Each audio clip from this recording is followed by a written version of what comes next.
Padahal program andalan Presiden Prabowo tersebut baru secara resmi dimulai beberapa pekan lalu. Dikutip dari Kompas.com, PLT Kepala SDN Pandian 1, Kusniah membenarkan adanya penghentian program makan bergizi gratis. Informasi tersebut berdasarkan surat edaran yang dibagikan lewat grup WhatsApp.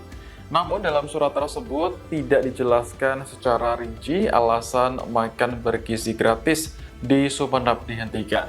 Hanya disebutkan bahwa ada dinamika yang belum teratasi di internal penyelenggara. Selain itu tidak dijelaskan pula kapan program tersebut akan dilaksanakan kembali. Sementara itu, siswa di Min 1 Sumeneb mulai hari ini diminta untuk kembali sarapan di rumah atau membawa bekal ke sekolah. Kepala Min 1 Sumeneb Didi Susanto masih belum bisa Download Tribun X sekarang, menghadirkan lokal menjadi Indonesia.